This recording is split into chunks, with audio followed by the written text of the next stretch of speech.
안녕하세요. 부모 코칭 노트 유선쌤입니다. 그나저나 지난 3일 밤에 많이들 놀라셨죠? 구독자분들 중에는 계엄을 직접 경험하신 분들도 계실 테고 그야말로 교과서에서 글자로나 접해 보셨을 분들도 계실 텐데요. 우리가 또다시 계엄을 겪었습니다. 저는 20대 아들과 딸을 두고 있어서요.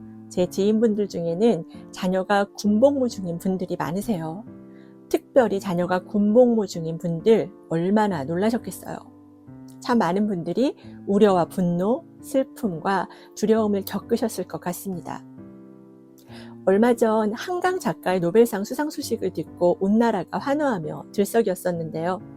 이번 비상계엄 사태를 직접 겪으면서 소년이 온다를 언급하지 않을 수 없어서 급하게 방송을 마련했습니다. 끝까지 함께해 주셨으면 좋겠어요. 사실 소설이나 영화는 하고 싶은 이야기가 있습니다. 이야기를 풀어가고 전개하고 구현하는 방식에는 분명한 차이가 있지만 결국 인간 혹은 인간의 삶에 대해 말하고 있는 것 같다고 보는데요. 한강의 소년이 온다도 마찬가지라고 생각합니다.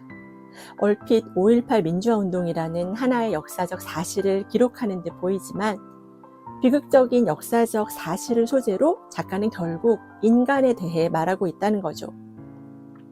먼저 이 소설은 국가폭력과 인간성, 즉 국가폭력과 인간 존재의 기본 조건과의 관계를 보여주고 있습니다. 1980년 국가 권력은 광주 시민을 대상으로 체계적이고 조직적인 국가폭력을 자행했죠. 인간의 존엄과 기본권을 훼손했고 인간성의 왜곡과 말살이라는 결과를 낳았어요. 소설은 일부 권력자들의 권력욕이 시민을 향해 폭력적으로 집행됐을 때 어떤 일들이 벌어지는지를 리얼하게 고발하고 있습니다. 따져보면 권력의 정점에 있는 자도 계엄군과 같이 권력의 도구로 활용된 자들도 그들의 칼과 총뿌리에 선 시민들, 즉 희생자와 생존자도 모두 인간입니다. 그렇다면 국가 권력을 앞세운 국가폭력은 인간성에 어떤 영향을 미치는 걸까요? 인간의 자율적 사고를 마비시키고 도덕성을 파괴한다는 것을 알 수 있습니다. 만행적 행태를 보인 계엄군들에 대한 기록을 보면 알 수 있죠. 또 국가 권력은 국민을 권력 유지를 위한 인권 유린의 도구로 활용했을 뿐만 아니라 정치에 이용했고 소모적 인간으로 전락시켰습니다. 그 과정에서 생존자와 유가족은 죄책감과 정신적 외상으로 고통받아야 했고요. 계엄군뿐 아니라 정치 권력에 부역한 국가공무원, 언론인은 도덕성 마비와 같은 인간성 파괴, 비인간화, 인간성의 변형을 경험하게 됐던 것입니다. 한나 아렌트는 예루살렘의 아이히만, 악의 평범성에 대한 보고서에서 국가 권력의 지시에 따라 수동적으로 폭력을 실행한 평범한 사람에 대해 증언하고 있는데요. 아렌트는 나치 전범 아돌프 아이히만이 자신의 도덕적 판단 없이 국가 권력의 지시에 수동적으로 복종함으로써 벌어진 끔찍한 폭력 사태를 지적하고 있습니다. 우리 사회 역시 국가 권력의 올바른 역할 수행은 말할 것도 없고요. 국민 한 사람 한 사람 우리 모두가 각자의 책임에 대해서도 숙고해보지 않을 수 없습니다.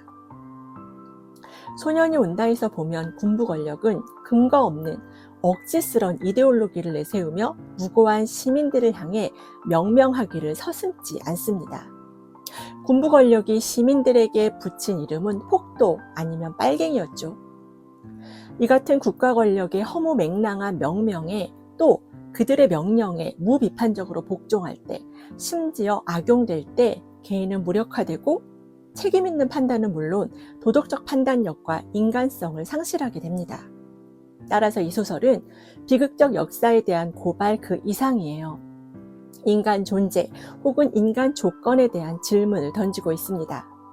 인간이란 무엇인가? 인간은 무엇이어야 하나에 관해 묻고 있어요.